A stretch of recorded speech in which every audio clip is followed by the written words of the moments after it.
আমাদের ঘরের মধ্যে যে বাচ্চারা রয়েছে, এই বাচ্চারা কতটুক বয়স থেকে তারা সওম রাখা শুরু করবে, অভ্যাস করবে? আমরা অনেকে দেখি যে অনেকে ছেলে সন্তান বড় হয়ে যাচ্ছে, কিন্তু তারা সওম না রাখার ব্যাপারে অনুৎসাহিত করতেছে। তার চেহারা নষ্ট হয়ে যাবে, শরীর ভেঙে যাবে, এখনও ছোট মানুষ। এ বিষয়ে যদি আপনি বলতেন। অসংখ্য মোবারকবাদ, আপনাকে ধন্যবাদ। শাহরুর রমাদান, আল্লাহ তাবারাক ওয়া তাআলা কোরআনুল কারীম ইরশাদ করেছেন, ইয়া আইয়ুহাল্লাযীনা আমানু কু আনফুসাকুম ওয়া আহলিকুম নারা। হে ঈমানদারগণ, তোমরা জাহান্নামের আগুন থেকে বাঁচো এবং তোমাদের পরিবারবর্গদেরকে জাহান্নামের আগুন থেকে বাঁচাও। অন্যত্র আল্লাহ ইরশাদ করেছেন, ইয়া আইয়ুহাল্লাযীনা আমানু লা তুলহিকুম আমওয়ালুকুম ওয়ালা আওলাদুকুম আন যিকরিল্লাহ। আল্লাহ তাবারাক ওয়া তাআলা বলতেছেন যে তোমরা যেন ধ্বংস হয়ে না যাও, তোমাদের ধন সম্পদ, ছেলে সন্তান, এগুলো থেকে কারণে যেন তোমরা আল্লাহর জিকির থেকে বিমুখ না হও।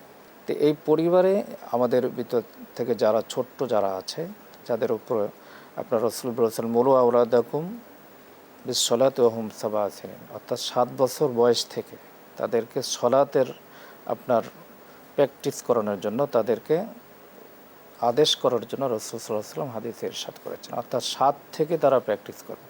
যখন তার বয়স 7 হয়ে যাবে, 10 হয়ে যাবে, তখন বলেছেন ফাদরিবুহু, তখন তাকে প্রহার করো। অর্থাৎ এই নামাজ না পড়লে শাস্তি প্রদান করো। নামাজ যখন থেকে আপনার প্র্যাকটিস করবে, তখন থেকে রোজাটাও প্র্যাকটিস করবে। অর্থাৎ নামাজ যেরকমভাবে ফরজ, আর রোজাও তদ্রূপভাবে একই সময়ে। ইসলামের 5টি ভিত্তির অন্যতম একটি ভিত্তি সাওম, আবার নামাজ তদ্রূপভাবে ফরজ। সুতরাং একটি বাচ্চা যখন 10 বছর হবে, 7 বছর হবে, তখন তাদেরকে প্র্যাকটিক্যালি অর্থাৎ সিয়াম পালনের জন্য পরিবার থেকে তাকে শিক্ষা দেবে।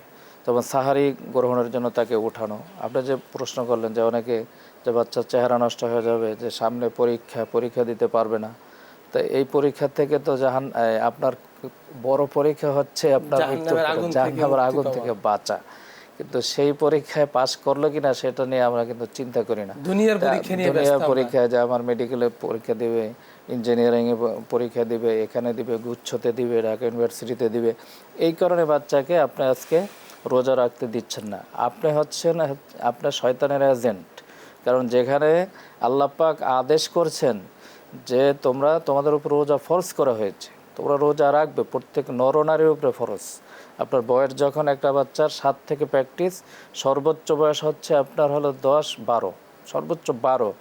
যখন আপনার বালেগা হয়ে যাবে, তখন থেকে অবশ্যই আপনাকে সিয়াম পালন করতে হবে। এই সিয়াম পালনের ক্ষেত্রে যদি কোনো বাবা, কোনো মা, কোনো ফুফু, কোনো দাদা দাদি, নানা নানি, যে কেউ প্রতিবন্ধকতা তৈরি করবে, অবশ্যই তাকে এই আযাবের শাস্তির ভাগ তাকে নিতে হবে। কারণ সে কেন তাকে আপনার আদর করে, যত্ন করে, সে কেন এত সোহাগ করে এই বাচ্চাটিকে জাহান্নামের দিকে ঠেলে দিল।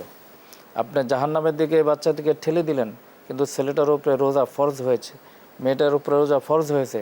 আপনি তাকে আদর করলেন, যত্ন করলেন যে ঘুমিয়ে থাকো, সাহরি খাওয়ার দরকার নেই, তোমার রোজা রাখার কোনো প্রয়োজন নাই।